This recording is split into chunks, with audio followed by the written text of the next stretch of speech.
Bien, buenos días. En honor al tiempo nuestro y de nuestros invitados, vamos a comenzar el conversatorio que hemos programado para esta mañana. Hoy tenemos un panel de primera. Son reconocidos empresarios, personajes de la sociedad venezolana. Y la idea es conversar sobre un tema fundamental que se llama venezolanos que dejan huella, maestros que dejan huella. Fíjense que entre los invitados que tenemos acá tenemos personas que han influido en la educación venezolana, pero que no han estudiado educación. Sin embargo, muchos de ellos han estado en aulas y muchos de ellos también apoyan la educación venezolana. Hablar de educación en nuestro país es un tema que hoy particularmente está en un punto álgido, mientras nosotros estamos homenajeando al maestro avileño. Hay conflictos, por supuesto, en torno a la educación en diversos puntos del país. La educación venezolana es la manera que tenemos para hacer de nuestro país un mejor país. Y para ellos los maestros son la herramienta fundamental para que eso ocurra. Yo recuerdo mis maestros de primaria, mis maestros de bachillerato y mis maestros de la universidad, porque más allá de ser profesores eran guías. Y cuando ya eres un guía, ya eres alguien que te acompaña, ya eres alguien que comparte contigo tus triunfos y tus fracasos, tú eres un maestro. Y yo recuerdo a mis maestros unos cuentos muy particulares. Yo recuerdo a mi maestro de primaria que nos decía que teníamos que cuando fuésemos grandes estudiar educación. Y en ese momento, tal como ahora, bueno, estudiar educación no era la carrera que tú querías si querías a su vez ser alguien de dinero. Eso ha sido así en nuestro país durante muchísimos años. Y a esa edad tú lo que estás buscando son esas figuras de éxito representado en personas de dinero. Pero él decía que la educación, los educadores eran quienes formaban a todas las demás profesiones. Y que si no existían las personas que formaban a los demás, pues nada de lo que conocemos va a seguir existiendo. Y nos echaba un cuento de Tagore, en donde un niño estaba echando broma alrededor del papá y el papá quería leer el periódico. Y el niño seguía corriendo alrededor y no lo dejaba leer el periódico hasta que el papá dijo, mira, ven acá muchacho. Y tomó una hoja del periódico y la rompió toda. Y la rompió observando un mapamundi. Él decía, bueno, este muchacho de aquí a que construya este mapamundi por lo menos me va a dar tiempo de leer el periódico. Y le puso todos los trocitos de periódico y a los pocos minutos el niño le dice, papá, ya está listo. Caramba, ya está listo. Pero ¿cómo hiciste para construir un mapamundi? Bueno, papá, lo que pasa es que en la parte de atrás de la hoja había un hombre y construyendo al hombre construí el mundo. Entonces, son cuestiones que van llegando al corazón, en donde nos damos cuenta que el maestro es fundamental. La madre y el padre son las figuras de amor de la familia y representan el todo para el niño. Pero quien sabe es la maestra. Cuando un niño llega a la casa a hacer la tarea y la mamá le da una indicación para lograr eso, distinta a la que le da la maestra, inmediatamente el niño le dice, no, así no es que lo hace mi maestra. Yo lo tengo que hacer como lo hace mi maestra. Y cuando estemos seguros del impacto que tiene el maestro en el niño, vamos a haber logrado aún más de lo que hemos logrado. En este contexto, quiero presentar a nuestros invitados. Tenemos a Vanessa Parejo, de Madrid, licenciada en periodismo y profesora de español como lengua extranjera y español con fines específicos. Escritora y madre de 3 terremotos, así lo puso. uno de ellos con superdotación. Ella hace mención a esto porque su relación reciente con los profesores ha tenido mucho que ver con esta circunstancia. Tenemos a Andrés, yo te voy a decir Andrés Chola, porque de verdad que bueno, aquí dice mejor conocido como Chola. Es un economista y político venezolano, dirigente del partido Primero Justicia. Tiene una maestría en gerencia pública del IESA, fue concejal por Petare y presidente del Consejo Municipal de Sucre. Es cofundador de Alimenta la Solidaridad Petare y actualmente trabaja en diversos proyectos sociales. Bienvenido, Andrés y Vanessa. También tengo un terremoto. Un terremoto. Y otro en camino, según escuché. Espero que no sea otro terremoto. Tenemos al maestro Luis Julio Toro, flautista, intelectual, profesor y fotógrafo venezolano, egresado del Royal College of London. Ha llevado a cabo varios trabajos de investigación, entre ellos Miranda y su flauta y la música, junto al historiador y diplomático Edgardo Mondolfi. Obtuvo así la Orden Colombella, que otorga la gobernación del estado Miranda, Venezuela. Fundador del ensamble Gurrufío. Posee una extensa discografía. Fundador de la Camerata Criolla, actualmente profesor titular de la Cátedra de Flauta de Mozarteum. Bienvenido, Luis Julio. Tenemos también a Andrés Simón González, médico y empresario venezolano, cuenta con una maestría en administración del IESA y es miembro del consejo directivo de esa casa de estudio. Es presidente ejecutivo y cofundador de Benemergencia, y creó recientemente la primera sala de urgencias de Venezuela, Urgent Care. Oye, estoy muy bien con el inglés, no me va a felicitar Mausi. Con la que evitan de manera más eficiente la necesidad de atender a un centro de salud. Aporta al desarrollo educativo del país en materia de salud. Bienvenido, Andrés Simón. Y tenemos a Alberto Afiuni. Alberto es contador público egresado de la UCAP con más de 30 años de experiencia, Country Managing Partner en EY Venezuela desde el 2014 y miembro de la Junta Directiva de EY One Latam desde el 2018. Miembro del Comité Permanente de Principios de Contabilidad de la Federación de Colegios de Contadores Públicos de Venezuela desde hace más de 12 años.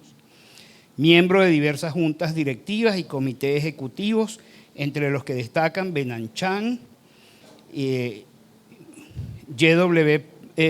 YPO Venezuela, Benecapital, Conindustria, ACIDE, IESA y Fundamed, miembro de la Alianza por la Educación y miembro de diversas juntas directivas de colegio. Bienvenido, Alberto.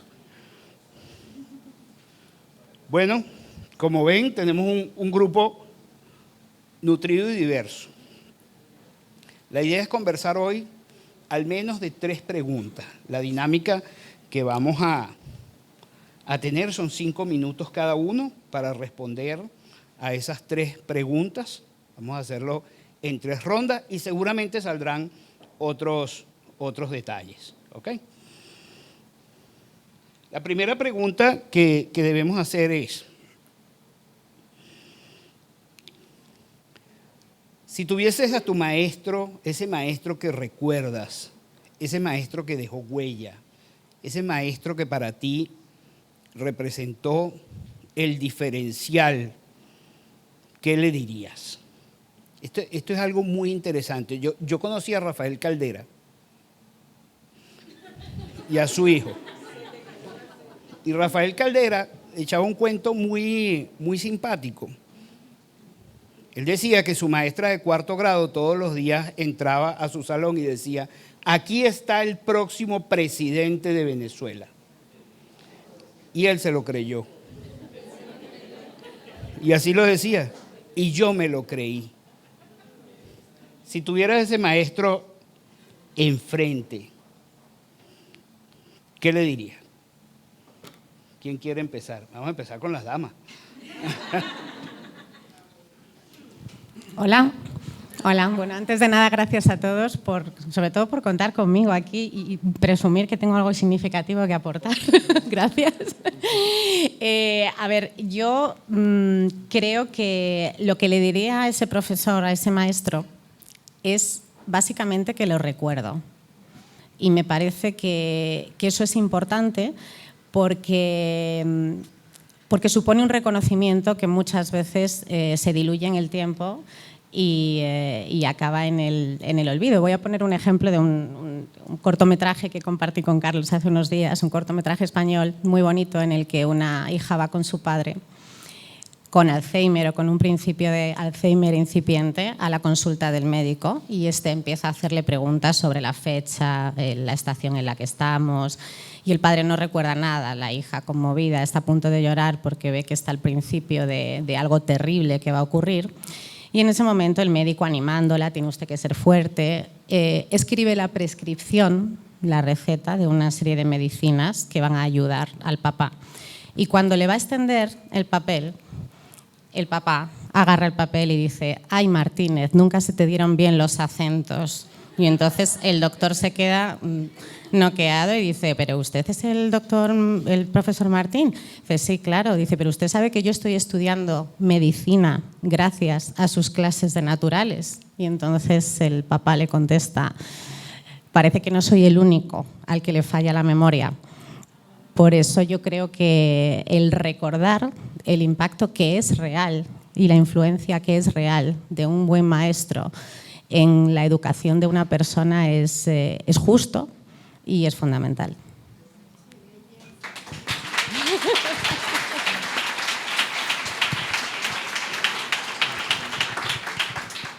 Bueno, primero darle las gracias por la invitación. Me siento también honrado de estar acá.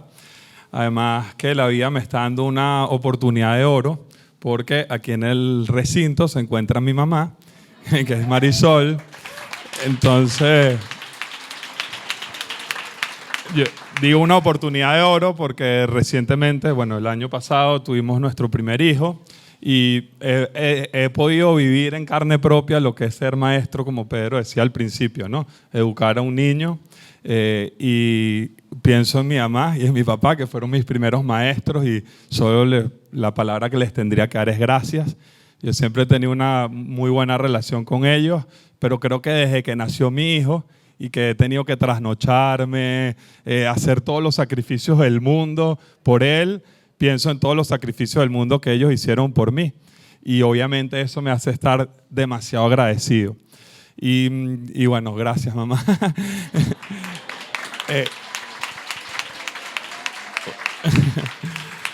Ustedes saben que hay un escritor que a mí me gusta mucho, que es Saint-Exupéry, y Saint-Exupéry en un libro define el amor como la capacidad que tienes de dirigir a una persona gentilmente hacia sí mismo.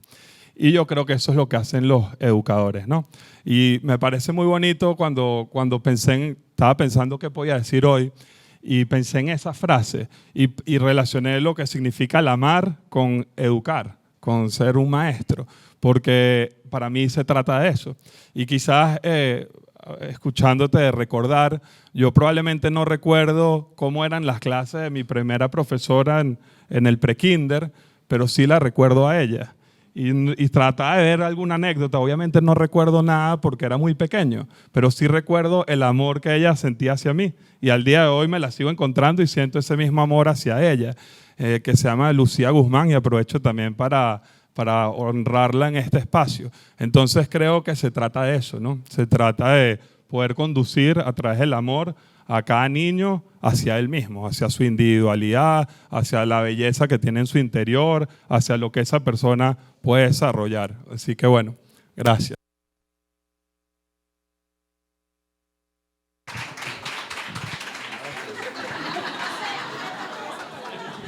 Está bien.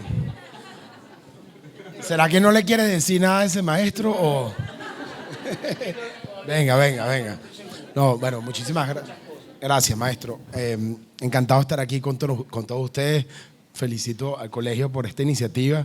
De verdad que me parece importantísimo que bueno, honren a todo el equipo dándoles a ellos y a nosotros la oportunidad de contarles cómo se ven desde nosotros que ya, bueno, algunos tenemos más canas que otros y que estamos recorriendo el mundo haciendo algo que funcione, que sirva.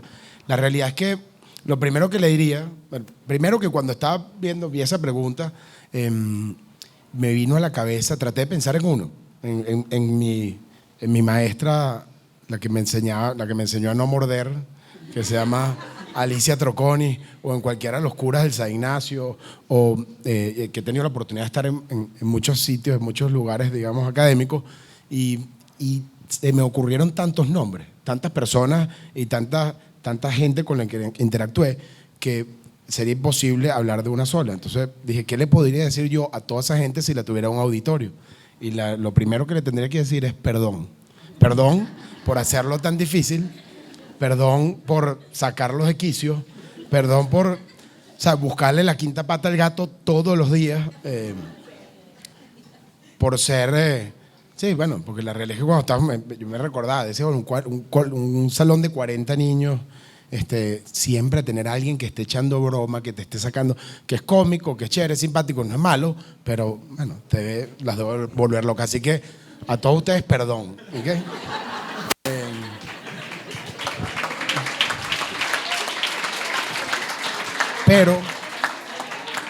Pero la realidad es que ese perdón viene también acompañado de un mensaje para todos los que se me están ocurriendo, y así les va a pasar a todos ustedes, de miren, perdón, pero miren todo lo que hemos logrado. ¿Qué significa eso?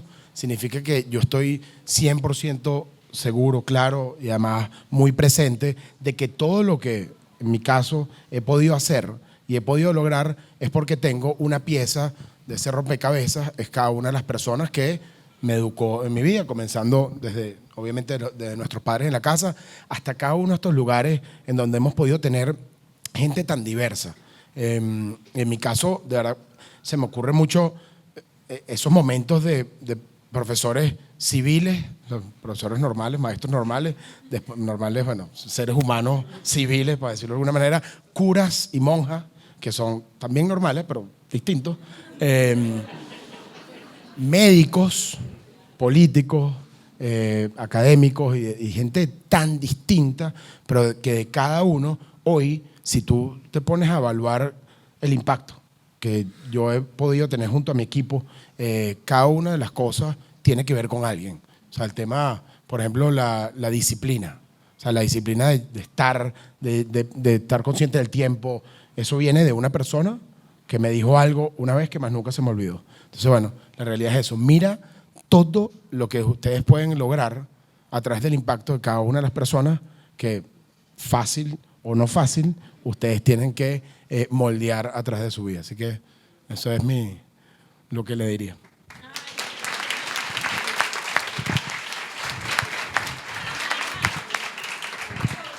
Da igual. Bueno, muchas gracias. Es que me quedé pensando y todavía no estoy seguro. Porque para mí lo más importante que puede aportar un maestro no es un conjunto de conocimientos uno detrás de otro que uno se aprende, etcétera, etcétera, sino es una actitud ante la vida. Y sobre todo una actitud ante la vida en la que el maestro tiene que despertar la curiosidad y las ganas de aprender de su discípulo, sea cual sea. Entonces, ubicándome en ese plano, yo como discípulo, ¿qué le preguntaría yo a ese o a esos maestros que fueron importantes para mí? Todavía muchísimas cosas. Desgraciadamente algunos de ellos ya no están y a veces digo, ¿qué pensaría mi profesor tal acerca de esta situación? ¿O qué pensaría acerca de esto? Todavía me quedé con muchas preguntas que hacerles. Pero lo más importante fueron esos maestros que me mostraron y me enseñaron a pensar y a ser curioso por las cosas, porque como yo les digo muchas veces a mis alumnos, no quiero hablar en primera persona, pero bueno, toca para poder responder un poquito. yo les digo a mis alumnos, mira, yo no te voy a enseñar flauta, tú vas a aprender. Si tú no quieres aprender o no tienes ganas de aprender o tu mamá te obligó y tal y qué sé yo, no va a pasar absolutamente nada. Entonces muchas veces, inclusive con casos así, cuando uno logra por encima de ese que fastidio, mi mamá. Bueno, mi mamá me obligó a tocar guitarra y yo no aprendí nada de guitarra porque la que quería que yo tocara guitarra era ella, yo no. Entonces, cuando uno logra despertar en el alumno esa curiosidad por la vida, por las cosas, por aprender, ya está todo resuelto y yo creo que la misión está cumplida. Entonces, ¿qué le preguntaría yo a ese maestro? Demasiadas cosas, por eso fue que no pude responder, porque todavía tengo muchísimas preguntas que me hubiera gustado hacerle.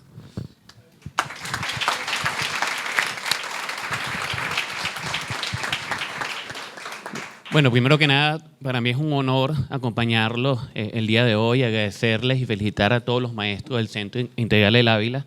Les voy a contar una anécdota antes de contestar la pregunta. Nosotros aproximadamente hace unos 18 meses emprendimos un viaje de visitar numerosos colegios para crear un movimiento que llamamos en aquel momento Líderes Empresariales por la Educación y la Sociedad. Y yo también tengo 3 terremotos, 2 de ellos estudian, son unos morochos, les decimos Tom y Jerry, estudian en el ECA. Voy a contar esta intimidad, no se lo digan al ECA, soy miembro de la Junta Directiva del ECA dentro de mis múltiples funciones, y el colegio que seleccionamos para visitar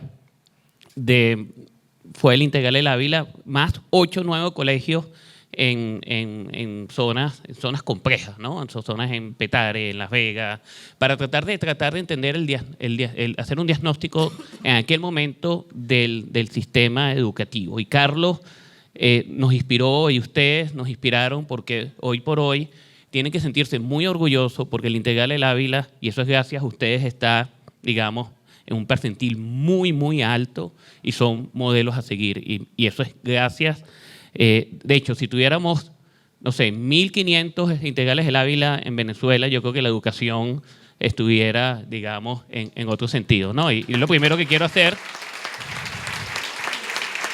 es agradecerles y que ustedes se sientan orgullosos de lo que significa el Integral del Ávila, y lo estamos tomando, esa visita que hicimos con Carlos, es para tomarlo como modelo y replicarlo como parte de ese movimiento que ahora se llama Alianza por la Educación, a escalarlo y masificar esta educación a nivel nacional. ¿Qué le diría a ese maestro? Yo también fui un poco mal portado como Andrés Simón. Llegaba un momento, me acuerdo, en el colegio eran hasta los tiradores de huevos que iban al colegio, en aquel momento cuando se podían tirar huevos. Era sumamente... lo primero, lógicamente, que le diría es agradecerles por enseñarme a soñar, enseñarme a tener una visión, pero esa visión convertirla, lógicamente, en acción, con mucha disciplina, con mucha perseverancia, con mucha innovación y entender lo que es el valor del trabajo. Así, yo vengo de una familia zapatera, donde los 4 o 5 años, no sé si alguien conoce La Francesa, en la avenida Baral, esquina Piñango, éramos 10 o 12 zapaterías. Yo de los 4 o 5 años, gracias a esos buenos maestros que tuve, en diciembre vendía calzado y montamos una fábrica de calzado que la cerramos hace unos 25 años. Ayer me veías en la noche tratando de chequear y visitar más allá que tengo 30 años en Iguay, tratando de coordinar una visita a Italia para ver el tema de manufacturing, ¿no? Así que este sueño todavía lo tengo encima y no hay nada más sabroso que día a día soñar, ¿no? Entonces, y eso es gracias a los buenos maestros que tuve que me enseñaron a soñar y tratar de llevar ese sueño a la acción y tratar algo muy importante de encontrar lo que es mi propósito en la vida, que día a día uno va buscando ese propósito y un propósito auténtico, aspiracional, que eso básicamente hoy por hoy es mi gasolina. Y lo último que le diría a ese maestro es sorry, y les pido también disculpas a cada uno de ustedes. ese viaje de 7 o 10 o 12, 14 colegios, cuando estaba, por ejemplo, en Petare arriba, viendo a las monjitas Ivonne, que día a día tiene que hacer un traslado de 1 hora, otro traslado de otra hora y ganar, no sé, $20 y estar posiblemente, habían hasta simulacros no incendios, sino de balacera. Yo decía, le digo a mis amigos empresarios, ¿dónde habíamos estado en los últimos años? ¿Por qué no habíamos reconocido a estos verdaderos héroes sin capa? Y le diría a ese maestro que tarde, posiblemente me di cuenta de esto, pero voy a hacer hasta lo último que pueda, que esté en mis manos, para emprender y reconocer la labor del maestro. O sea, el maestro tiene que ser el principal protagonista de la sociedad venezolana y cada uno de nosotros tenemos que brindarle agradecimiento en el día a día porque la labor que ustedes ejecutan en el día a día es heroica. Así son los verdaderos héroes de la sociedad venezolana. Muchas gracias.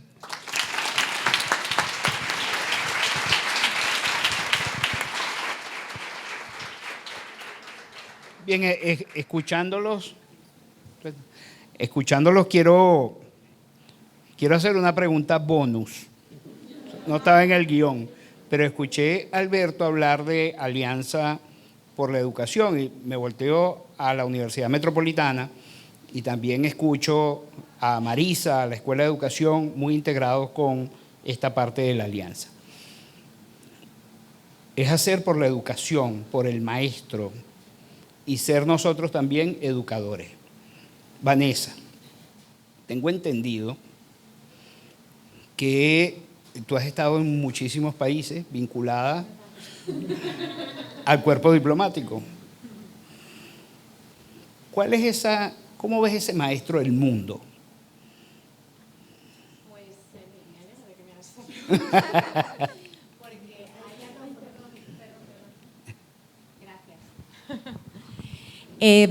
me alegro de que me hagas esa pregunta porque hay un sentir del maestro que creo que no se limita a un solo país, sino que es casi universal y que tiene más que ver con la época que vivimos y con la sociedad que vivimos. Y es algo que quería precisamente compartir con todos vosotros. Hace 1 o 2 años, no me acuerdo, un catedrático de la Universidad de Granada en España incendió las redes con una carta pública en LinkedIn que igual habéis leído, que se titulaba nada más y nada menos que «Querido alumno, te estamos engañando». En esa carta, ese profesor, de una manera muy dura y muy descarnada, habla de problemas, de verdad es como puños, en mi opinión, pero de una manera muy dura, sobre cómo ha bajado el nivel de las asignaturas, cómo la evaluación continua en ocasiones busca perseguir un mayor número de aprobados y que todo el mundo esté contento. Le dice a los alumnos cosas como no sabes estar, no sabes hablar, mucho menos escribir. Se queja de que no se hacen dictados ya en secundaria, como su propio lenguaje no verbal o su manera de acudir, su indumentaria a una presentación demuestra el poco respeto hacia la institución que le acoge. Y por supuesto habla de la anestesia de las redes sociales, de que hay profesores que conocen mejor el dispositivo, la marca del dispositivo del alumno que su propia cara o su nombre, la inmadurez de muchos estudiantes que estando en la universidad mandan a su mamá a hacer una revisión de examen, por ejemplo. Y después de todo eso, lo que viene a decir es que los profesores están hartos, supongo que aquí habrá opiniones diversas, pero que los profesores están hartos de estudiar nuevas metodologías de pelajes exóticos, motivacionales, para levantar la motivación del alumno. Y como bien decías, al fin de cuentas, si tu alumno no tienes interés, nada puede pasar. Yo no puedo plantarlo en ti. Lo que sí puedo, dice, es engañarte, haciéndote pensar que vales, aunque sea mentira, porque es lo que me pide el sistema. Y añade, dice, ojalá esto solo me pase a mí y no pase en ingeniería de caminos o en medicina, cuando me toque estar en la cama de un quirófano o cruzar un puente. Entonces, no sé si el tiempo lo permite, pero yo traía aquí mi chuletilla, porque afortunadamente este profesor, aparte de exponer toda la problemática, expone las soluciones. Y a mí me parece que establece una serie de propuestas que él llama incómodas, porque lo son, pero de verdad que me apetece mucho compartirlo con vosotros porque yo las suscribo prácticamente todas y creo que es lo que sinceramente me apetece decirle al maestro de mis hijos. Dice así: no somos todos iguales. Hay estudiantes con vocación e interés eclipsados por la mediocridad imperante. Centrémonos en ellos. Formar élites intelectuales no es clasista, es necesario. Enseñar a pensar, a enfrentarse a obstáculos, a expresarse, a tener modales, a leer y escribir bien en español e inglés, a tener tolerancia a la frustración y, sobre todo, a buscar la superación constante. Señores tecnoprogres, dice, mis alumnos no saben elaborar un Excel o dar formato a un texto en Word. Las TICs a edades tempranas solo sirven para distraer. La plasticidad neuronal se desarrolla con lápiz y papel, no con la dictadura de los teclados.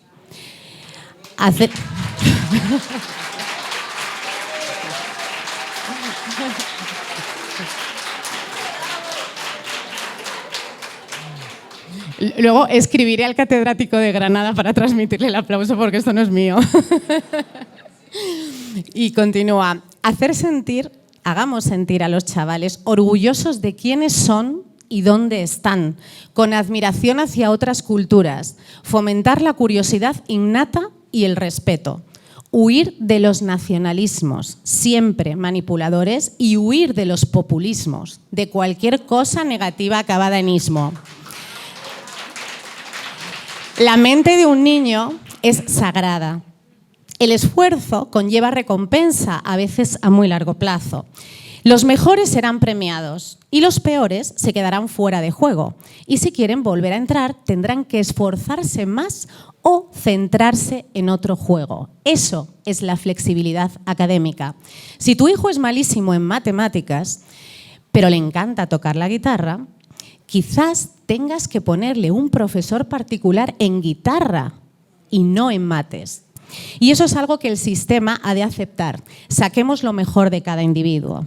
Y por último, dice, en fin, querido estudiante, esto es lo que hay. No busques la solución en el Estado, ni en los sindicatos, ni en los cantos de sirena de los ismos, ni por supuesto en las redes sociales. La solución está en ti. Si tú cambias, el mundo cambia.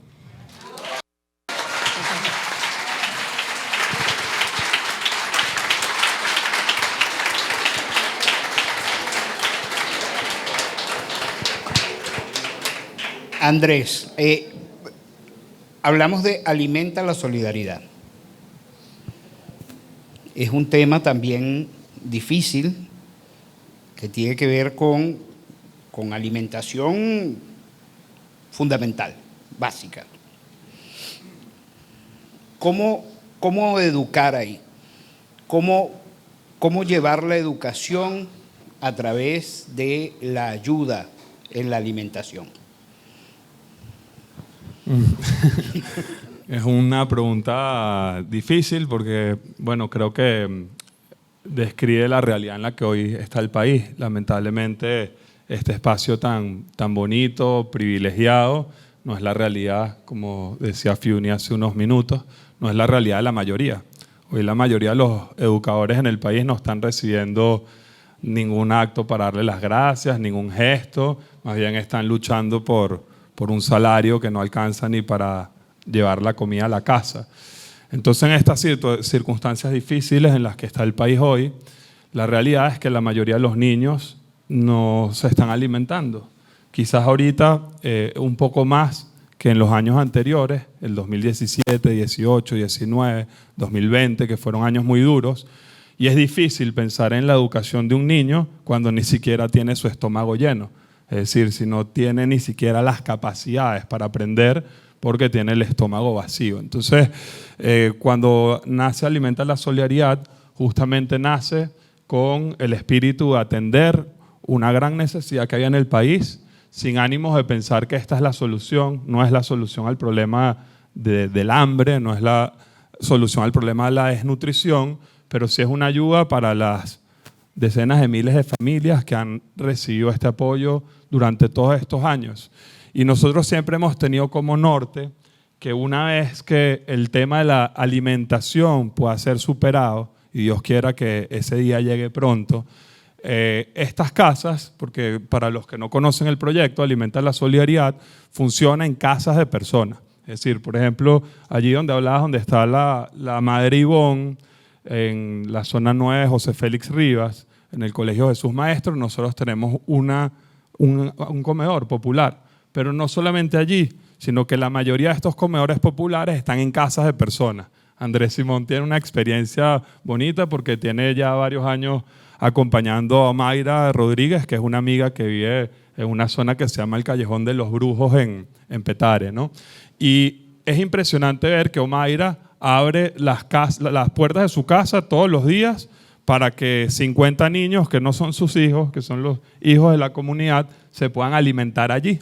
Es impresionante. A mí eso siempre me ha llamado la atención. Digo, bueno, yo estaría dispuesto a abrir las puertas de mi apartamento todos los días para que entraran todos mis vecinos a usar mi silla, mi mesa, mis cubiertos, mis cosas para que se alimentaran ahí.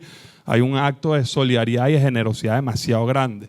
Entonces, el proyecto nos ha permitido identificar a cientos de personas por todo el país que tienen esa disposición y que abren las puertas de su casa para que los niños se puedan alimentar.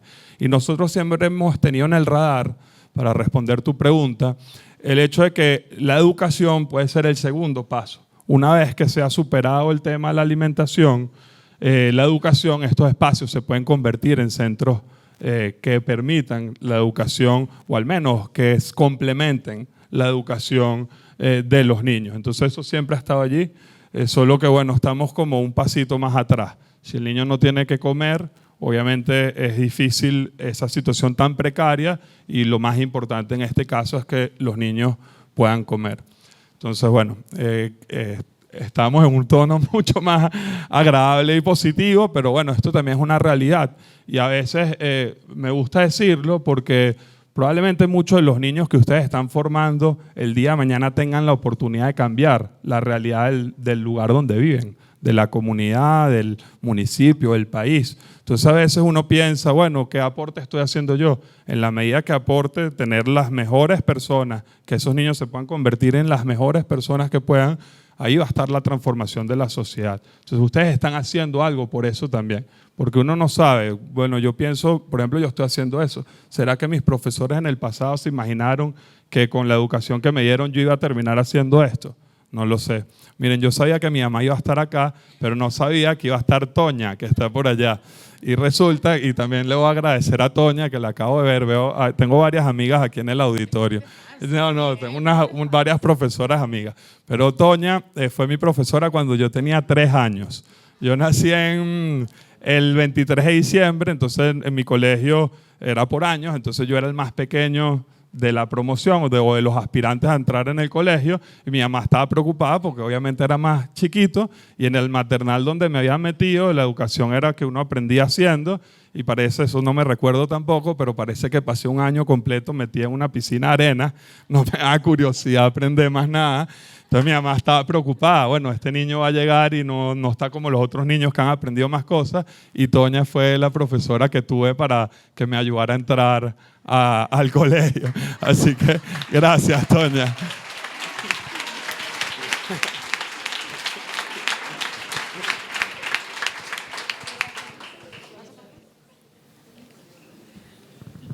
¿Cómo para qué sería? La música alimenta el alma. Creo que también es un alimento. ¿Cómo es ese maestro del aula del conservatorio? ¿Cómo ve Luis Julio a sus discípulos? ¿Cómo es ese maestro? ¿Cómo veo a mis discípulos o cómo veo a ese maestro? ¿Cómo eres tú como maestro? ¿Cómo ves tú a tus discípulos? ¿Cómo soy yo como maestro? Una pelusa. Bueno, yo no te podría decir cómo soy yo como maestro, eso lo tendrían que decir ellos. Mis discípulos son mis maestros también. Y lo digo, no voy a contar necesariamente anécdotas al respecto, porque han sido muchas, pero muchas veces estando con ellos en una clase, ellos me preguntan, ¿y cómo se hace eso? Y yo les digo, oye, no sé, no tengo la menor idea. Me hice esa misma pregunta hace tiempo y me puse a experimentar en mi casa y me puse a buscar, me puse a pensar sobre el problema y a experimentar con el instrumento hasta que de repente, de una manera intuitiva, encontré la respuesta. Pero no sabría explicártela. Hasta ahí llego. No les digo más, pero entonces vuelvo a mi primera reflexión. Lo que quiero es despertar esa curiosidad y esas ganas de resolverlo. Porque en el caso específico de la música y en el aprendizaje de un instrumento, hay muchísimas cosas que cada quien o cada individuo resuelve de una manera intuitiva y que muchas veces no sabe cómo explicar. Por supuesto, también me he propuesto, y en esto te respondo de cómo veo a ese maestro, muchas veces me propongo dedicar un buen tiempo a tratar de elaborar una respuesta sospechando que me van a preguntar sobre eso, para poder responder algo que no necesariamente sea lo definitivo, pero que por lo menos sea un camino por el cual él va a transitar y de repente, con suerte, encuentra la respuesta. Pero eso me lo han enseñado ellos. Y como les decía, muchas veces se han dado situaciones en las que, habiendo respondido yo, oye, no sé, te lo juro que no sé, ellos se ríen cuando yo le digo, ¿tú sabes cómo se hace eso? Y ella me dice, no, yo tampoco. El alumno de repente se me queda viendo. Son alumnos muy particulares, muy excepcionales, muy observadores, muy inteligentes, y me dice, profe, es que estoy viendo que usted de repente infla aquí. Claro, yo no me he dado cuenta porque yo no toco viéndome en el espejo, afortunadamente. Entonces, él sí me ve a mí y me dice, es que usted infla aquí. Y yo digo, coño, no me había dado cuenta, vale. Tienes razón. Y el que me enseñó fue él, no yo. Y ahí vamos, porque como yo les decía, yo no te voy a enseñar, yo te voy a acompañar. Y en ese acompañamiento aprendemos los dos. La educación como una función biyectiva. Absolutamente, absolutamente. Tiene que ser así. No puede ser usted allá y yo aquí, ¿no? Un poco quizás como sucedía antes, en una especie de sala de conferencias gigantesca. Bueno, no necesariamente el lugar determina esa situación. Lo que lo determina es el tipo de maestro, por supuesto. Pero ya me perdí.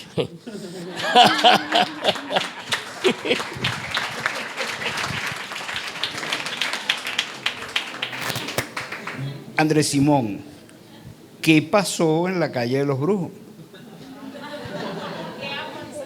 Nos quedamos esperando la anécdota. Mira, esa es tremenda anécdota, gracias a Chola, de verdad que he podido, que pude entrar ahí a la zona 7, creo que es en donde vive Omaira, y enterarme no solamente de lo que hace Alimenta, tal cual, dando comida a los niños, sino enterarme de los cuentos como la señora Omaira la Cariñosa, de quien hoy en día soy discípulo y buen amigo. Mira, me voy un pelín más atrás de la calle de los Brujos, porque coincidentalmente mi vida es una serie de eventos como ese, eventos que yo creo que no tienen nada que ver uno con el otro, pero que terminan transformándome el camino hacia donde quiero ir. Entonces, el sueño de toda mi vida fue ser médico. Mi abuelo fue médico, mi padre fue médico, mi padre me llevó a mí al quirófano a los 13 años, era cirujano, y me llevó al quirófano a mí a los 13 años, uno de 4 hermanos, para enseñarme la medicina, lo que él llamaba el arte de la medicina, que no tenía nada que ver con cómo hacer un trasplante de riñón, sino con la parte del arte, que era cómo tratar con el otro ser humano y empatizar, y eso a mí me marcó la vida profesional desde que estaba en primer año de bachillerato.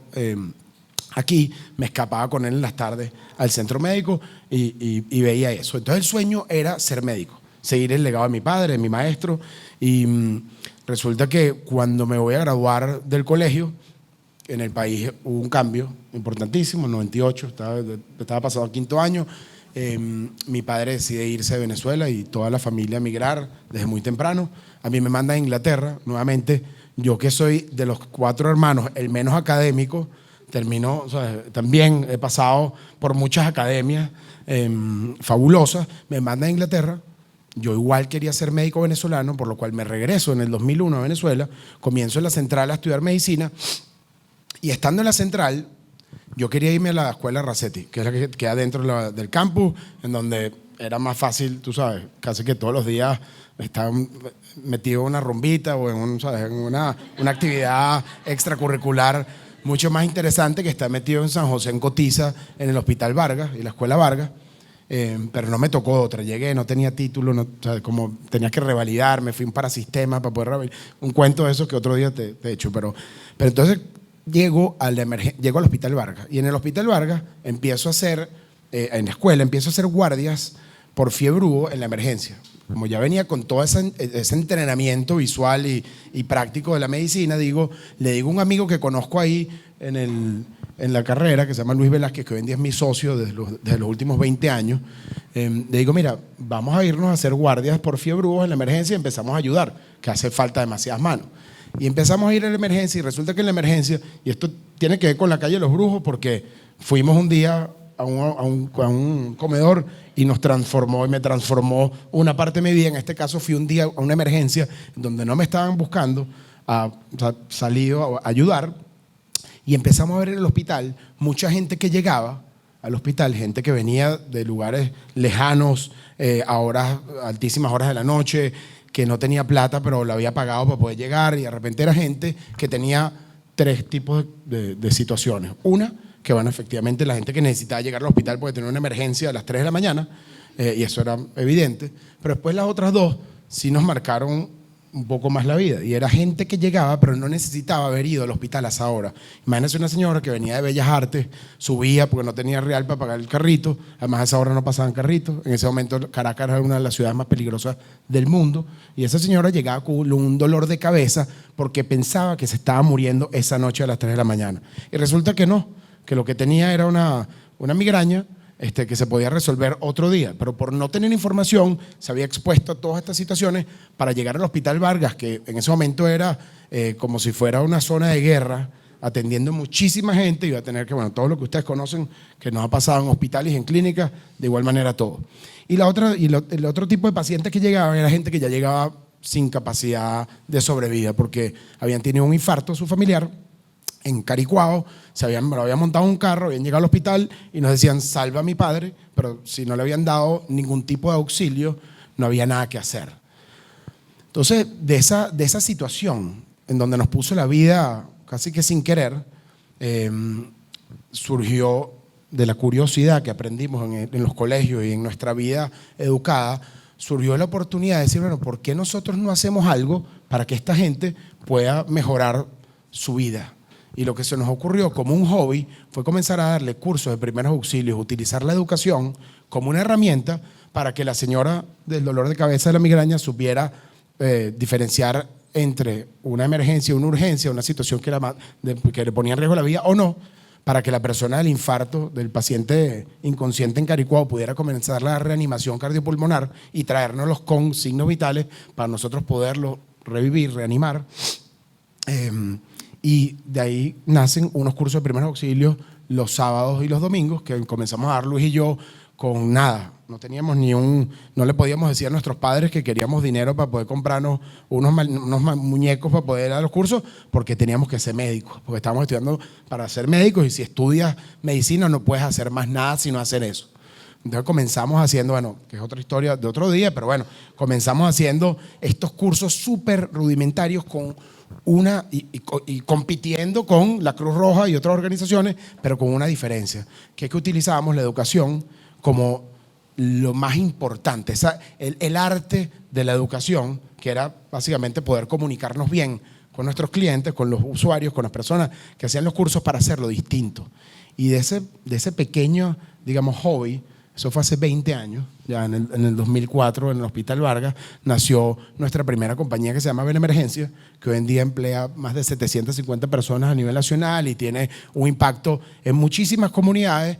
Y para terminar, ¿hasta dónde nos ha llevado esa curiosidad y esa calle de los brujos, que en ese momento fue la emergencia del Hospital Vargas?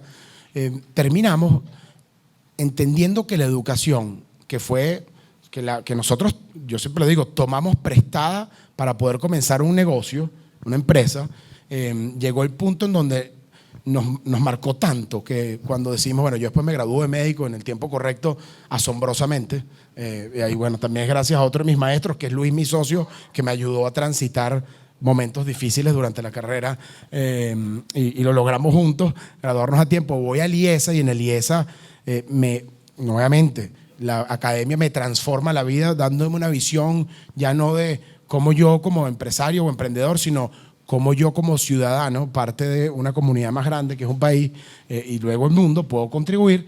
Pues tomo la decisión de retirarme de la carrera y decir, bueno, ya yo no voy a ser médico. El sueño de toda mi vida, ya en 6, 7 años, se transformó en, y ahora puedo no solamente ser médico, pero distinto, no viendo a un paciente a la vez, sino atendiendo problemas más grandes.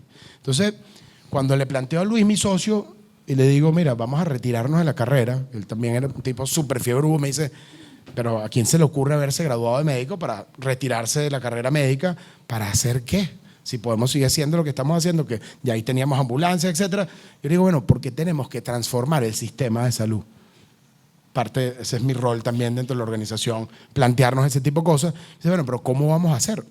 Le digo, el único problema que tenemos es que en Venezuela no existe la carrera formal de paramédico. Entonces, tú te pones a ver y dices, bueno, yo quiero quiero profesionalizarme como un paramédico. No hay una ley del ejercicio del paramédico, no hay un pensum ni un currículum que tú puedas hacer libremente ni hay oferta académica. Entonces, ahí tomamos la decisión de agarrar los cursos de primeros auxilios, que era una línea de negocios, lo transformamos en algo que hoy se llama la Fundación Benemergencia, con la idea de decir, bueno, la educación es tan grande y tiene un impacto tan importante sobre las personas que es imposible que sea un negocio.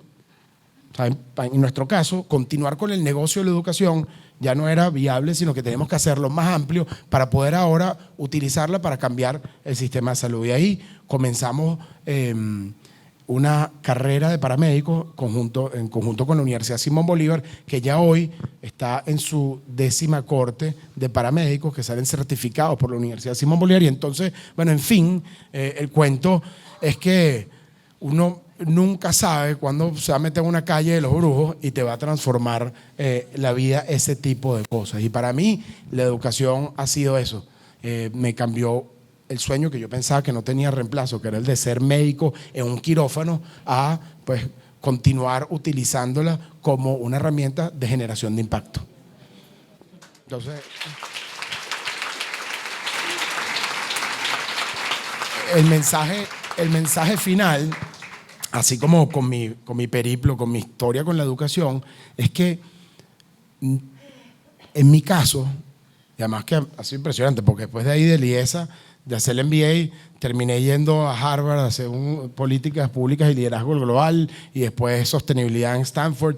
Y ¿sabes? He pasado por una serie de lugares que yo juraba que alguien como yo no podía llegar ni pisar, y pues la realidad es que sí también. Pero el resumen final que me despertó esa pregunta es que uno nunca sabe cómo lo que uno hace hoy en día, porque te provoca hacerlo, porque te nace hacerlo, cómo empiezan a ser puntos que algún buen día te volteas y forma una figura. Y en ese momento parecían puntos aislados. Entonces, el impacto que ustedes tienen sobre cada una de las personas como yo creo que tiene mucho que ver con eso. No tienes por qué entender que de repente va a haber un presidente en el salón, que es un tremendo cuento, historia, pero entender que el impacto que tiene cualquier actividad, cualquier deseo que ustedes, curiosidad, levanten en las personas, de repente el día de mañana se une en una figura interesante.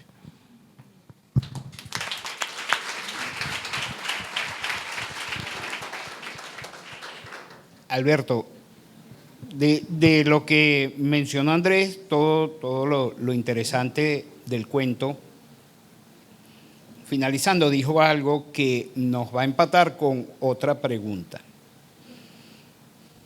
¿Tú crees que los maestros están convencidos del impacto que tienen en sus estudiantes en cada momento de clase?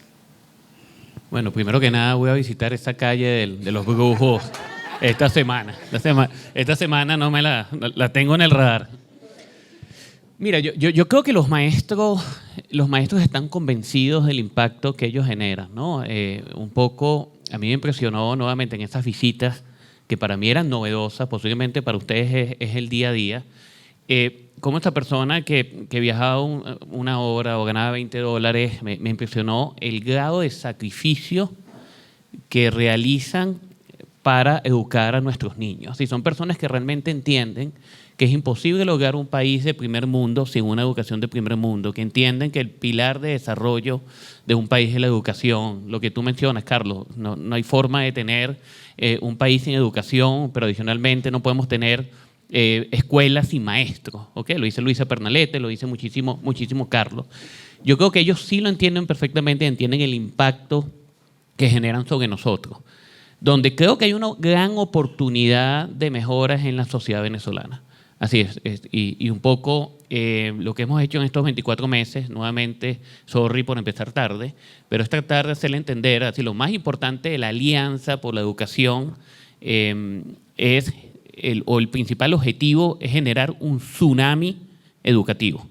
Así es, estamos tratando de crear a nivel nacional un movimiento contracorriente donde la sociedad civil se monte en hombro a la educación. Así, el rol principal que tengo yo, por ejemplo, es entusiasmar a los empresarios para colocar, digamos, el tema educativo como primer punto de agenda. Aquellos empresarios que de alguna manera no lo tienen o que hablan de la educación, pero realmente en el día a día, con el ejemplo, posiblemente no es su principal foco. Y es un área difícil, De hecho, los eventos que hemos realizado, aparte de la gala, que es el 20 de marzo, que es un evento con muchísima convocatoria, pero tanto el evento de la UNIMED como el evento de la Católica, tengo que hacerle franco, la convocatoria, que tuvimos 400 a 500 personas de toda la sociedad venezolana, que es una tremenda convocatoria, fue compleja llamarlos y entusiasmarlos, pero we did it, ¿no? Lo logramos, ¿no? Entonces, yo creo que cada uno de nosotros, principalmente nosotros, no ustedes, tenemos que focalizarnos en los día a día y colocarlo en agenda para hacer entender que para lograr esa Venezuela que todos soñamos es necesario que la educación sea agenda número uno y que los educadores tengan el rol que deben de tener en la sociedad. Así, un país no es rico por el petróleo, por el oro, es rico por el desarrollo del talento humano. Otro tema muy relevante, como les mencioné, yo tengo 30 años en EY. EY es una firma a nivel mundial, somos 180,000 personas. La firma nada más en Latinoamérica acaba de invertir $2 billones en inteligencia artificial. Cuando yo veo que EY pone en agenda algún tema tecnológico, como en el pasado cybersecurity o como en el pasado machine learning, yo digo, señores, esto llegó para quedarse. Yo soy en Venezuela uno de los líderes de un evento que se llama World Entrepreneur of the Year, cuando estuvimos en Mónaco llevando en este caso a Subillaga, teníamos puros futuristas y hablando de lo que es la tecnología, cómo impacta la tecnología, no solamente en la salud, cómo impacta la tecnología en temas de healthcare, sino cómo impacta en la educación. Yo estoy totalmente alineado con que tenemos que no perder el back to the basics, entender el rol del maestro, entender. Hoy por hoy cuando estamos entrevistando a alguien en EY, no era como antes que teníamos exámenes de contabilidad, nos estamos buscando personas que se atrevan a fallar, que sean curiosos, que sean empáticos, que tengan una mentalidad totalmente analítica e innovadora. Es un perfil totalmente diferente. Pero tenemos que entender que lo que, por ejemplo, yo que estudié contaduría hace posiblemente unos 20 años, lo que yo estudié en la universidad me duraba posiblemente unos 15, 20 años. Hoy por hoy lo que estamos estudiando, a través de una encuesta que nosotros hemos realizado a nivel mundial, nos puede durar posiblemente máximo 18 meses dependiendo de la carrera. Tenemos que entender que en los últimos 18 meses se han generado datos el volumen de datos que está generado son más grandes que los datos de toda la humanidad, digamos, de toda la historia de la humanidad. Entonces, eso es una realidad. En una semana está saliendo Apple Vision, no que la haga propaganda de Apple, pero ya vamos a empezar a ver temas de realidad virtual súper aumentada que lo vamos a tener el día a día. Entonces, como parte, con esto cierro, como parte de esa Alianza por la Educación, hemos definido inicialmente 4 pilares. Un pilar focalizado en la comunicación, porque lógicamente es lo que estamos haciendo. Ahí está saliendo un video maravilloso reconociéndole a cada uno de ustedes, elaborado por la Alianza. Está el tema de formación docente. Si ustedes leen, bueno, Singapur, ¿cuál fue el éxito de Singapur? Fue reinventar el tema en gran parte de la docencia, ¿no? Y la docencia no es simplemente irnos a teclados, a escuelas digitales, no, sino simplemente entender hoy por hoy cuáles son las expectativas y motivar, lógicamente, a los chamos posiblemente con una metodología que se adapte a sus expectativas. Posiblemente, he visto, por ejemplo, que la UNIMED está recortando, por ejemplo, la carrera de educación. Temas, lógicamente, innovadores. ¿Ok? Está el tema de escuela digital, porque el déficit de maestros en el país son 255.000 o casi 200.000 maestros, y la única forma de lograrlo es con escuela digital, pero también nosotros tenemos que de alguna manera prestarnos con todo el respeto y con toda la ayuda de ustedes a ser docentes. Así yo sueño, y lo dije en la Católica hace 12 meses, no le vamos a pedir a los empresarios un 7% de sus utilidades para posiblemente para el sector educativo, pero sí que posiblemente el headcount, el 7 o el 10% del headcount de las empresas venezolanas vayan a dar clases. ¿Ok? Lógicamente con el cocheo de cada uno de ustedes. La única forma, una mezcla entre escuela digital y una mezcla de que la sociedad civil tiene que empezar a dar clases. Tenemos que ir a hacer un poco lo que ustedes hacen y masificarlo.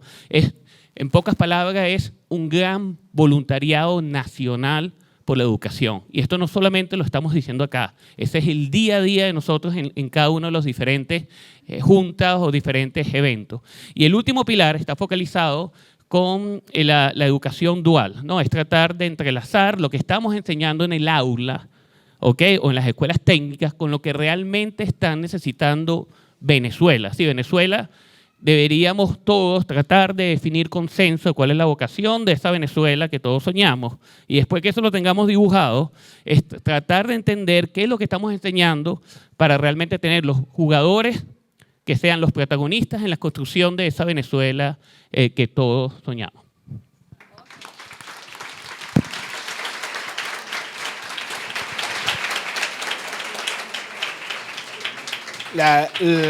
Como vemos, el tema educativo es complejo y tiene una cantidad de variables o de filones que podríamos tener aquí horas y horas de conversación. Quiero pasar a otra pregunta, de las que sí estaban escritas.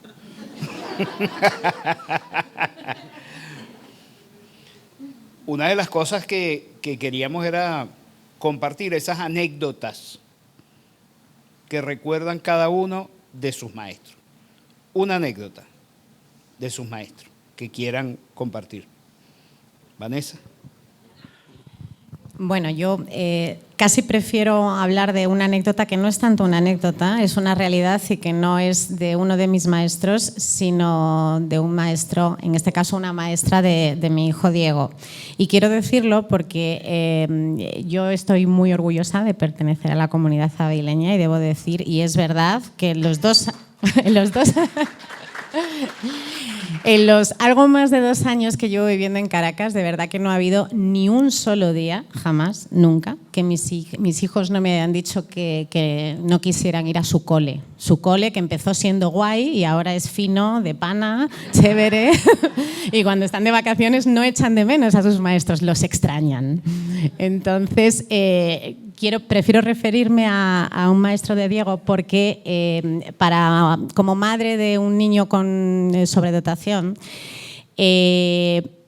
no os imagináis lo importante que ha sido recibir la acogida que he tenido en este colegio y la cantidad de herramientas y facilidades que se le han brindado a Diego para desarrollar sus talentos. Aunque no lo creáis, en España el tema de las altas capacidades está absolutamente en pañales con respecto a otros países. Y quiero decir esto porque el estar donde estoy ahora, el donde está Diego, a mí no me salvó el sistema, tampoco me salvó el colegio, a mí me salvó la maestra, la persona. O sea, una maestra que teniendo el niño 4 años supo observar, detectar, impulsar y luchar ella dentro de su propio sistema educativo contra la burocracia y con todos los obstáculos que había para que Diego tuviera la flexibilización académica que merecía. Y eso para mí es impagable. Como soy muy cinéfila y antes os he recomendado un cortometraje, os voy a recomendar otro que se llama Alike, que es español, fue premiado hace unos años en los Goya y lo he recordado precisamente escuchando hablar de la música y del arte, de la educación. Esta historia habla sobre cómo la programación sistemática educativa a veces acaba con la creatividad del niño y cómo muchas veces en la sociedad se nos educa para la homogeneidad. Es decir, como somos iguales, pues todos tenemos que pensar igual, tenemos que sentir igual, tenemos que comportarnos igual y, en definitiva, ser igualmente manipulables, ¿no? Bueno, pues en esta historia hay una ciudad gris, llena de gente gris, vehículos grises, todo funciona a la perfección dentro de este mundo gris. Y en la plaza de la ciudad hay una pequeña redoma, ya digo redoma, ya no digo rotonda. Hay una redoma con un árbol naranja preciosa y un violinista tocando el violín. Hay un niño que va con su papá todos los días a la escuela, cada día más apático y cada día más desilusionado por ir al cole, que siempre se detiene fascinado delante del árbol para escuchar al violinista. Bueno, pues para mí esa ciudad perfectamente podría ser Caracas y el árbol sería el Ávila para mí, y lo digo con toda sinceridad y en nombre de mi familia. Los maestros de este colegio son música, son arte y son color en medio del gris.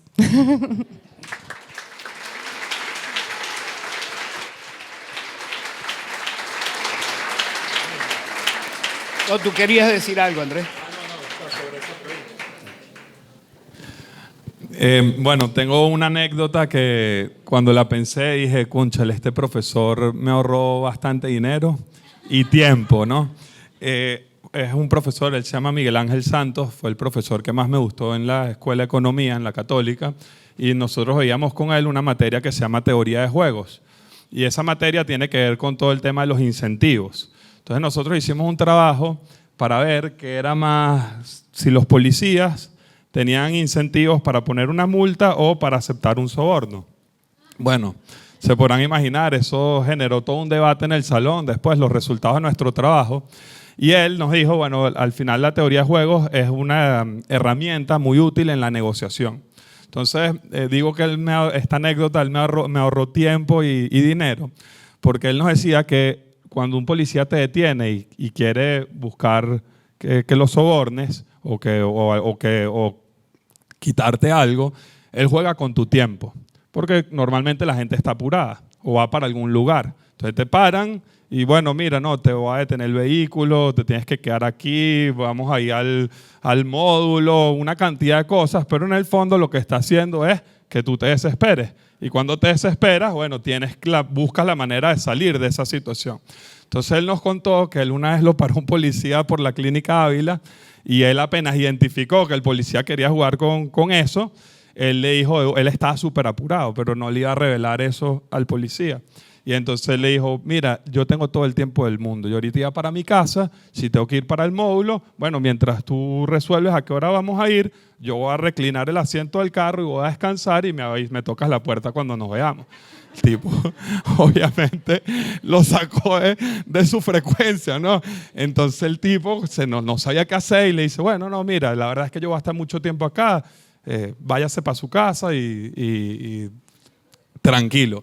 Y bueno, obviamente cada vez que a mí me han parado, que han sido muchas veces, me acuerdo de ese profesor y siempre digo, no, tranquilo, tengo todo el tiempo del mundo, no se preocupe, tal, y he puesto en práctica ese aprendizaje del profesor. Sé que se los dejo a ustedes. Es lamentable, ojalá lleguemos a un punto en Venezuela donde la gente no le tenga miedo a la policía, sino que le tenga respeto y que te brinde seguridad realmente. Y una pregunta que nos hayan mandado, que no quiero dejar de comentarlo, porque había una de las preguntas que justamente se le hiciste a Fiuni, sobre si los profesores, los maestros son conscientes del impacto que tienen en los alumnos. No siempre, uno no sabe si son conscientes o no. Entonces yo pensé, así como hablé de mi profesora en prekinder y ahora este profesor en la universidad, pensé en un gran profesor que tuve en bachillerato. Tuve una gran fortuna de tenerlo a él como profesor, que es Andrés Eloy Blanco Hijo. Y Andrés Eloy, él llegó a dar clase en mi colegio y nosotros éramos el primer salón con el que él se topaba, ¿no? Como profesor. Y ahorita que Andrés Simón hablaba de que él le tenía que pedir perdón a muchos profesores, yo decía, wow, o sea, cuánta gente en mi salón no le tenía que pedir perdón a Andrés Eloy, porque él era un excelente profesor, es un excelente profesor, pero, o sea, digo, era para nosotros, pues, pero había mucha indisciplina en el aula de clase. Entonces la gente se paraba, no le prestaban atención. Y yo digo, bueno, él en ese momento, mientras daba clases, estaría consciente de que esas palabras que él decía, todo eso que él nos enseñaba, no estaba cayendo en el vacío, más allá de que a veces uno mismo también era indisciplinado en ese aula, ¿no? Y él un día leyó un poema de su papá que a mí se me quedó grabado para siempre, ¿no? Fue algo que yo digo, bueno, ojalá él estuviera aquí. Dije, lo que falta es que Andrés Eloy entre por ahí para poderle agradecer en persona a toda la gente con la que estoy agradecido. Pero él leyó eso y a mí me transformó para siempre. Ya yo tenía vocación de servicio, por la influencia de mi abuelo y de mis padres. Ya yo sabía que eso era lo que quería en la vida, pero cuando él leyó esto, para mí fue como págata. Y creo que al final un maestro lo que tiene es que inspirar, y él me inspiró a mí. En medio de un aula desordenada, donde todo el mundo gritaba, se paraba, él leyó eso y eso se quedó conmigo para siempre. Y bueno, quiero también honrarlo a él y honrar a su papá, leyéndoles ese fragmento que, bueno, se llama Coloquio bajo la palma, está en un libro de él que es Canto a los hijos. Su papá les escribió a ellos y fue muy bonito porque él les escribió a sus hijos, se les pueden leer todos los poemas de Canto a los hijos, y después él murió y sus hijos todavía eran pequeños. Y uno con Andrés Eloy como profesor te das cuenta que muchas de las cosas en las que él es o las que él dice era justamente por las cosas que están ahí que su papá les había dejado escrito a ellos. Entonces dice así: lo que hay que hacer es mejor y no decir que se es bueno ni que se es malo. Lo que hay que hacer es amar lo libre en el ser humano. Lo que hay que hacer es saber alumbrarse ojos y manos y corazón y cabeza y después ir alumbrando. Lo que hay que hacer es dar más sin decir lo que se ha dado. Lo que hay que dar es un modo de no tener demasiado y un modo de que otros tengan su modo de tener algo. Trabajo es lo que hay que dar y su valor al trabajo. Y al que trabaja en la fábrica, y al que trabaja en el campo, y al que trabaja en la mina, y al que trabaja en el barco, lo que hay que darles es todos: luz y sangre, voz y manos. Y la paz y la alegría que han de tener aquí abajo, no hay por qué apurarse tanto, que para las de allá arriba no hay por qué apurarse tanto. Si ha de ser disposición de Dios para el hombre honrado, darle tierra al darlo a luz, darle luz al enterrarlo. Por eso quiero, esta es la parte que a mí más me gusta, por eso quiero, hijo mío, que te des a tus hermanos, que para su bien pelees y nunca te estés aislado. Bruto y amado del mundo, te prefiero a solo y sabio. A Dios que me dé tormentos, a Dios que me dé quebrantos, pero que no me dé un hijo de corazón solitario.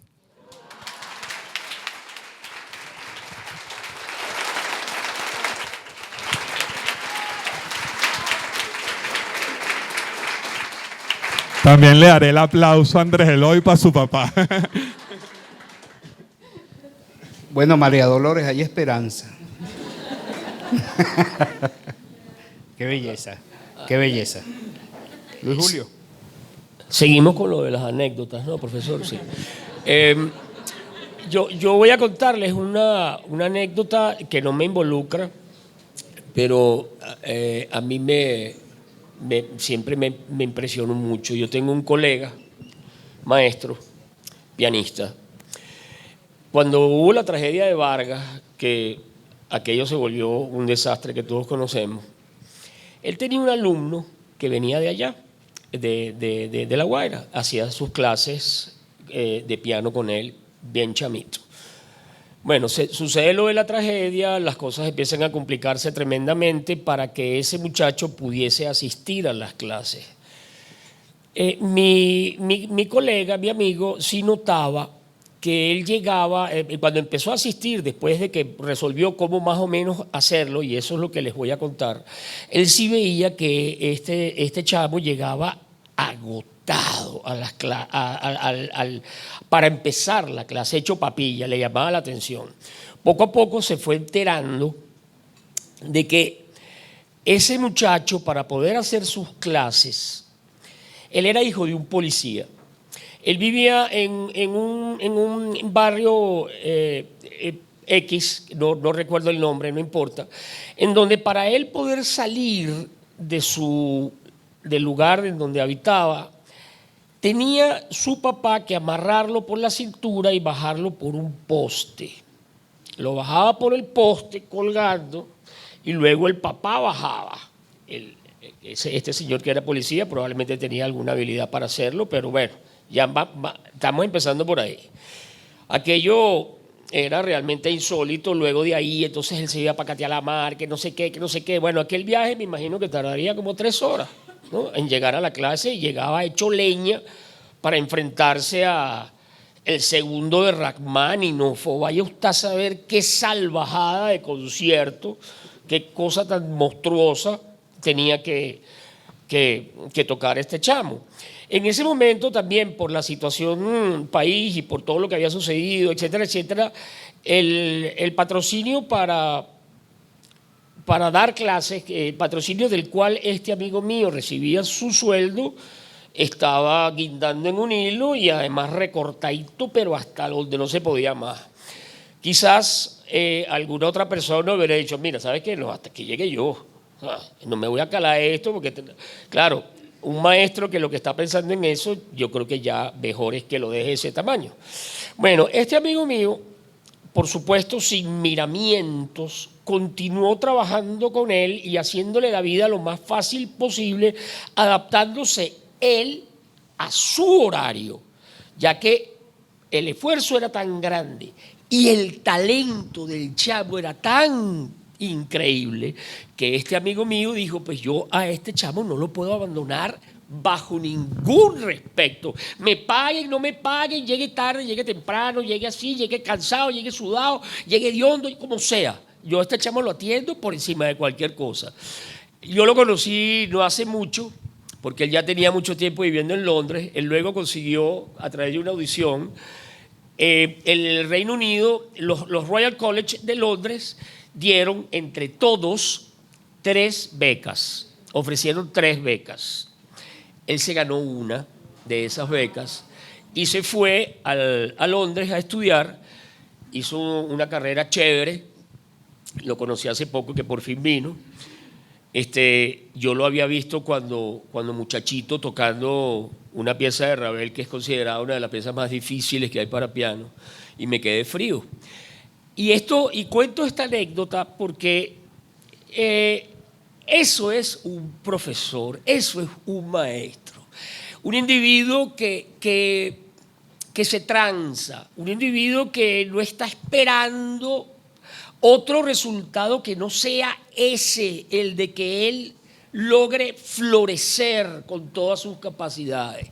Y en ese sentido, hace poco, cuando profesor, usted preguntó cómo uno veía a los maestros, bueno, indudablemente yo los veo como unos locos, es decir, absolutamente, porque son individuos que no les interesa tener. Tener no es lo que rige la vida de un maestro, sino es dar y ver florecer, porque esa es la verdad.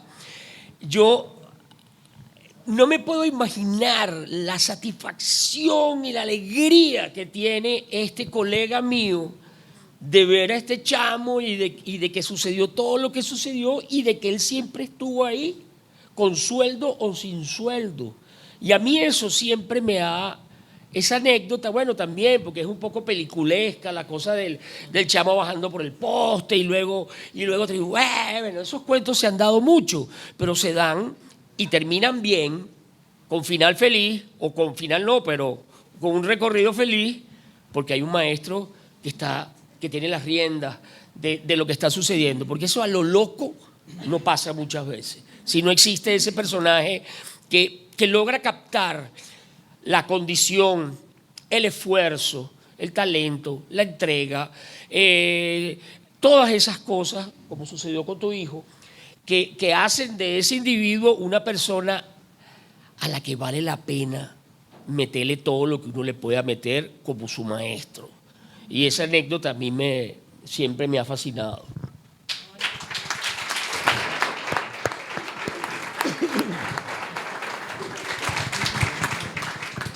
Increíble, ¿verdad? Bueno, la mía es corta, pero La mía fue corta, ¿no? más o menos. No, pero nos hemos balanceado las cargas, la idea. De verdad que ha sido maravilloso escucharlos a todos. Yo estoy tratando de pensar, igual, esta mañana estaba hablando con mi esposa y le dije 2 o 3 para ver si pasaban el filtro y me prohibió que las contara. Bueno, pero qué sabes, tipo, en esa época no existía maltrato, o sea, no existía nada, todo eso era parte de la... no, se las dejo para otro día. Son increíbles. Pero la realidad es que aquí, la única, de verdad que me viene a la cabeza es... Comencé a estudiar medicina, la primera clase de medicina, una carrera de 6 años, que pudieras decir, bueno, hay demasiadas anécdotas, pero el primer día en el auditorio... ahí en la escuela se para la doctora Alba Cardoso, que es una de las maestras de anatomía normal, que es como la materia que tú, más práctica, que tú crees que vas a empezar a ver, y se para en esa solemnidad del auditorio, con su bata y tal, y tú estás sentado a las 8 de la mañana y dice, la clase más importante, el concepto más importante que van a aprender para el resto de su vida en esta carrera es: todos los pacientes son tu familia. Y eso, así, fue un mensaje tan transformador. Fue un mensaje con tantos mensajes por dentro. Pareciera sencillo, pero bueno, para mí fue algo increíble.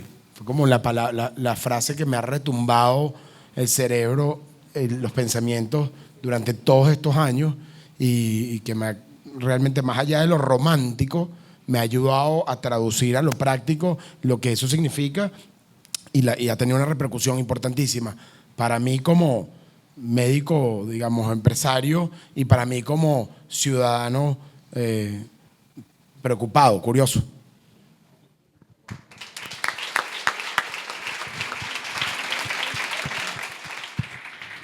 La misma, ¿no?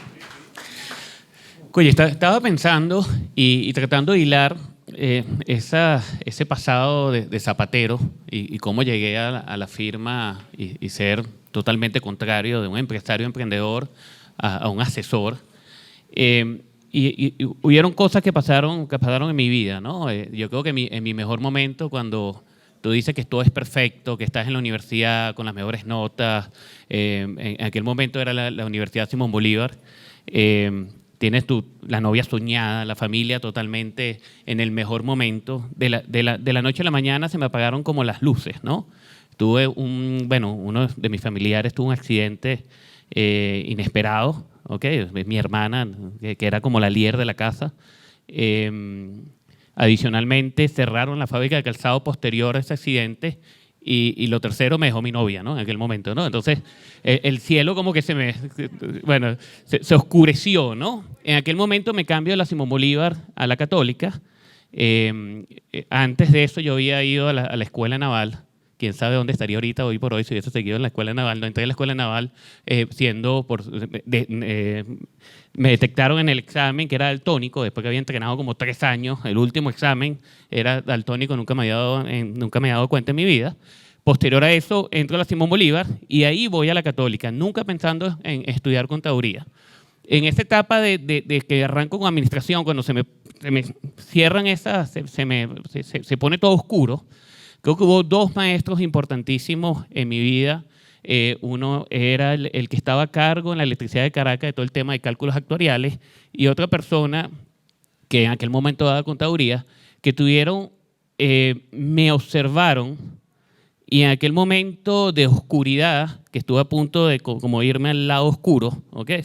El del lado de Darth Vader, tuvieron, digamos, la confianza en mí para poder observarme y ver el talento que posiblemente tenía, y me dieron el cocheo necesario para enrumbar lo que era hoy por hoy ha sido mi carrera profesional. Yo creo que fue clave mucho la observación que tuvieron hacia mí, la confianza, ese dar, y también de alguna forma este acompañamiento, ¿no? Dedicarle un poquito más de tiempo a este alumno que en su momento, gracias a Dios, había tenido un buen año, un primer año, pero el segundo año, me acuerdo las notas eran de 20 a, no sé, a 6, 8 meses, unas notas muy malas, porque estaba de alguna manera muy desorientado por lo que había pasado con mi hermana, ¿no?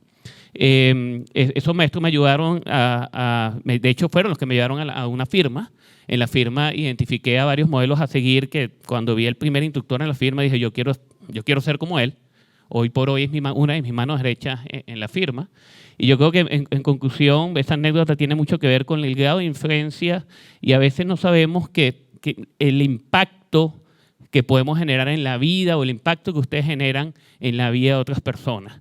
Yo creo que fue clave en esas personas, primero enseñarme, darme la confianza, pero también enseñarme el propósito y el para qué. Y siempre yo soy un fanático de la accountability. Yo creo que es muy importante no solamente entender el propósito, el objetivo, sino tener metas tangibles, medibles y a su vez remuneradas con incentivos.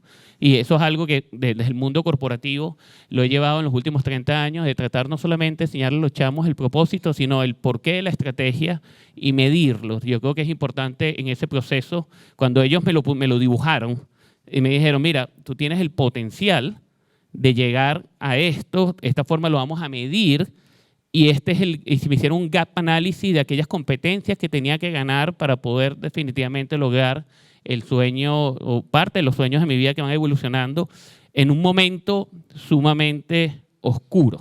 ¿Ok? Esa es la anécdota. Gracias.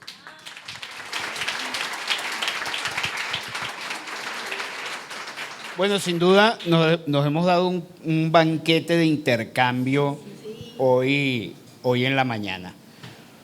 Nos quedan dos cosas, dos sorpresas. Una, me comenta Carlos, del maestro Luis Julio, que quiere compartir con nosotros un momento de alimento musical.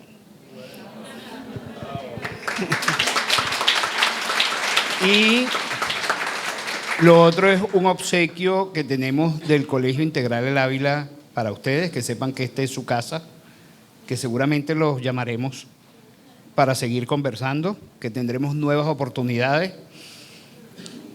Y a ustedes dejamos huella, los maestros dejamos huella, eso sin duda.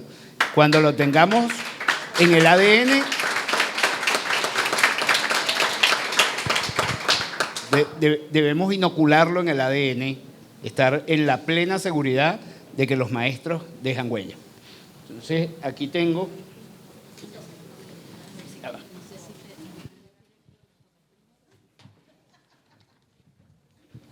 Para Andrés Simón.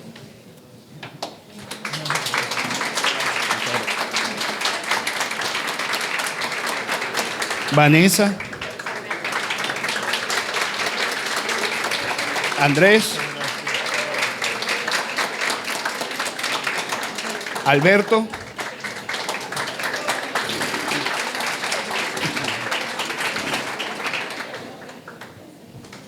Y el maestro. Gracias. ¿Usted? Todo suyo. Aunque no lo crean, es casualidad, porque mi esposa esposa Caribay me dijo que me iban a dar una cantidad de libros y cosas que necesito para trabajar y tal y qué sé yo. Y cuando abrí el maletín, la flauta estaba ahí y dije, bueno, ya está. Voy a aprovechar porque, bueno, como me dieron este espacio y voy a hacerles una mini anécdota. Una de las cosas más importantes que yo aprendí en mi vida de un maestro, mi maestro de biología, es que en la primera clase él hacía un experimento un poco desconcertante en el primer momento. Él ponía, en el laboratorio nos mandaba a traer una vela y ponía una vela. Y nos decía, prendan la vela. Profesor de biología. Prendíamos la vela y él decía, bueno, yo quiero que durante esta hora y media, que fuera que durara, ustedes me hagan 100 observaciones acerca de la vela, ¿verdad? Por supuesto, te pone una vela enfrente, la prende y tú te le quedas viendo y dices, bueno, sí, es blanca, tiene una llamita como que amarilla y la mechita negra.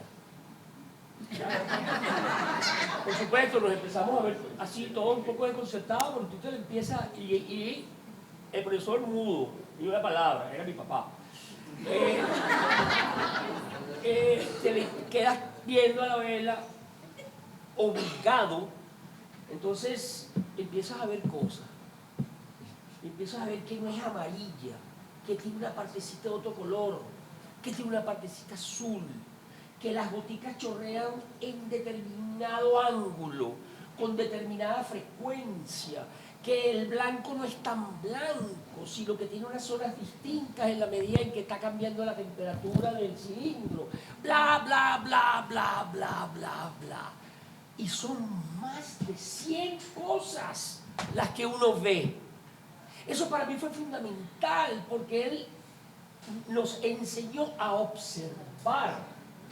Y cuando uno tiene interés en algo, esa capacidad de observar es la que te permite ver mucho más allá y enterarte de una cantidad de cosas. No es que, bueno, ay, pero qué fastidio. Es blanca, chico, blanca, con una mecha negra y una lucecita amarilla. Ay, qué triste ver la vida así de simple y así de superficialmente. Y eso para mí ha sido una enseñanza tremenda. Ahora que voy a ocupar el lugar de mi esposa en una clase, no le vayan a decir nada, pero probablemente voy a hacer...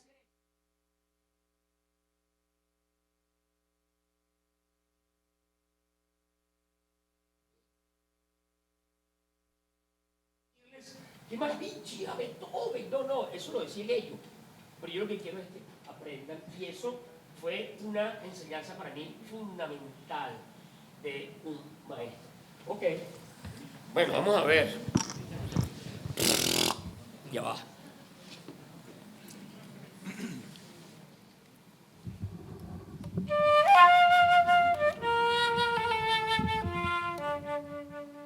Que no he tocado todo el día y eso no es así nomás.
Bueno, y con esta maravilla concluimos la jornada de la mañana.